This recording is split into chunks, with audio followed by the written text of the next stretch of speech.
안녕하세요. 부자로그입니다. 여러분의 부의 여정을 함께합니다.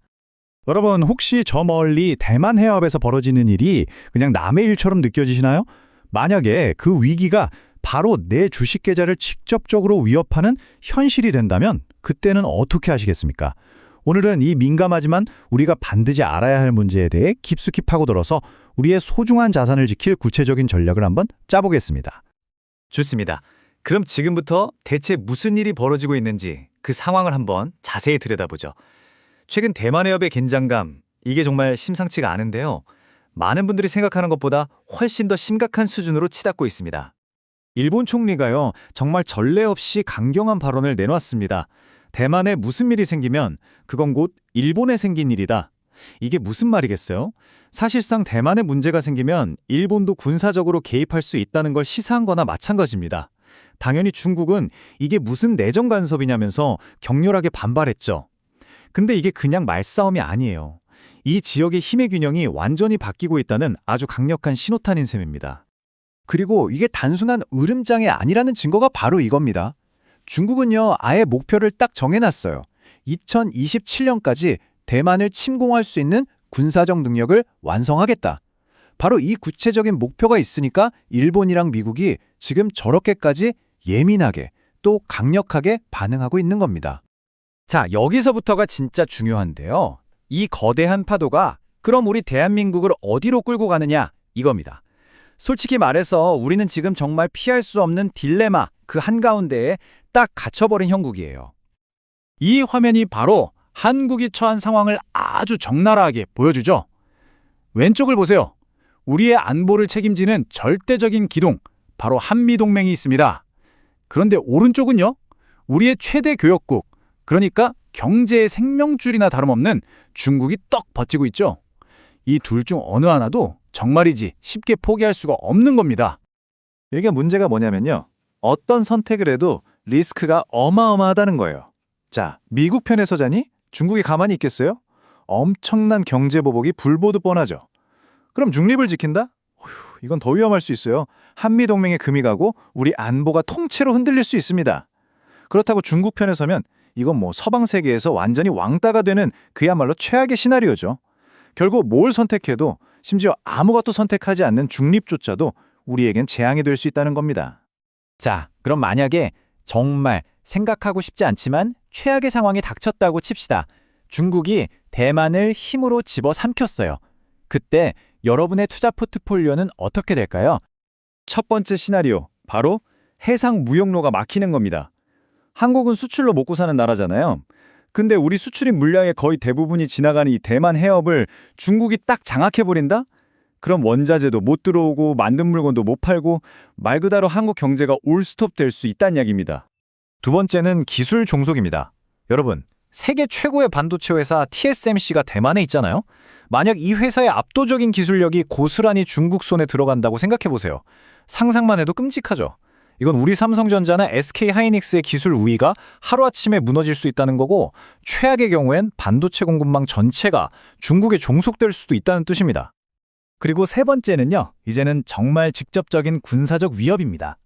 중국 해군과 공군이 제주도 남쪽 이어도를 넘어서 우리 남해안 코앞까지 들락날락하게 되는 거예요.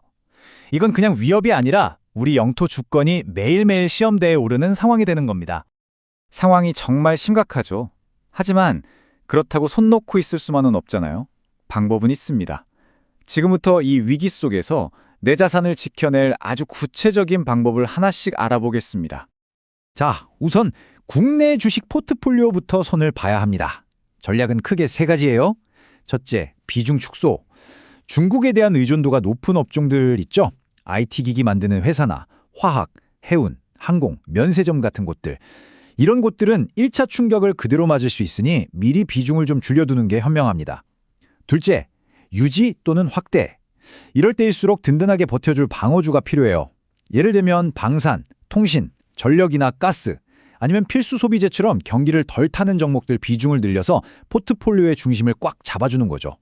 마지막으로 반도체. 이건 좀 다른데요. 분할 매수 관점으로 접근해야 합니다. 물론 단기적인 충격은 있겠지만 길게 보면 TSMC를 대체할 유일한 대안으로 부각되면서 오히려 공급망 재편의 수혜를 입을 수도 있거든요. 그러니까 주가가 폭락했을 때를 기회로 삼아서 조금씩 나눠 담는 전략을 생각해 볼 수 있다는 겁니다. 그리고 정말 중요한 원칙. 모든 계란을 대한민국이라는 한 바구니에만 담아두면 절대 안 됩니다. 투자 지역을 미국이나 인도, 동남아처럼 다변화하고 업종도 방산, 에너지, 글로벌 인프라 ETF 같은 걸로 분산해두면 이 코리아 리스크를 상쇄시켜주는 아주 훌륭한 보험이 될 수 있습니다. 가장 직접적이고 강력한 방어 수단은 뭐니 해도 달러입니다. 이런 지정학적 위기가 터지면 원화 가치는 떨어질 가능성이 높잖아요. 여기에 대비해서 내 전체 순자산의 한 15%에서 30% 정도는 달러로 가지고 있는 게 정말 효과적인 해지 전략이 될 수 있습니다. 달러와 함께 절대 빼놓을 수 없는 클래식한 안전자산이 있죠. 바로 금입니다. 금은 전쟁처럼 정말 극단적인 불확실성이 닥쳤을 때 항상 그 가치를 증명해 왔습니다. 전체 금융자산의 한 5%에서 15% 정도는 금에 배분하는 것도 진지하게 고려해 볼 만합니다. 자, 그럼 달러냐 금이냐 고민되시죠? 정답은 둘 다입니다. 이게 왜 그러냐면요. 둘의 성격이 약간 달라요. 달러는 갑작스러운 금융위기가 같은 단기 충격에 강하고요. 금은 장기적인 인플레이션이나 화폐 가치가 무너지는 위기에 강합니다. 그래서 이 둘을 적절히 섞는 듀얼 해지, 이중 방어 전략이 어떤 종류의 충격이 와도 버텨낼 수 있는 가장 현실적이고 강력한 방법입니다. 자, 좋습니다. 그럼 지금까지 나온 이야기들을 싹 모아서 당장 실천할 수 있는 포트폴리오 전략으로 한번 정리해 보겠습니다. 이건 어디까지나 하나의 예시입니다. 여러분의 상황에 맞게 조절하셔야 해요. 핵심은 이겁니다. 달러나 금 같은 안전자산의 비중을 20에서 30% 정도로 꽤 높게 가져가고 여기에 안정적인 채권을 30에서 40%, 그리고 방어주 중심의 국내 주식과 전략적인 해외 주식을 적절히 섞어서 어떤 충격이 와도 포트폴리오 전체가 무너지지 않게끔 리스크를 잘 분산시키는 거죠. 자, 다시 한번 딱 3단계로 정리해 드릴게요. 1단계, 통화 분산.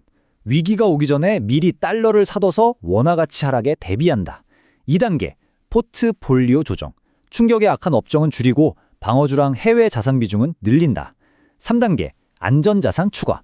포트폴리오에 달러와 금을 편입해서 그야말로 최악의 변동성에도 버틸 수 있는 튼튼한 방패를 만드는 겁니다. 자, 지금까지 우리는 가능한 모든 위험과 그에 대한 대응 전략을 꼼꼼하게 살펴보았습니다. 이제 선택은 여러분의 몫입니다. 이게 정말 쉬운 문제가 아니죠. 정답도 없고요. 오늘 저희가 함께 살펴본 내용 외에 대만 유사시를 대비해서 여러분 각자가 준비하고 계신 투자 전략이나 아이디어가 있다면 아래 댓글로 편하게 공유해 주시면 정말 큰 도움이 될 것 같습니다. 부자로그는 여러분의 부의 여정을 함께합니다. 구독과 좋아요, 알림 설정은 저희에게 정말 큰 힘이 됩니다. 감사합니다.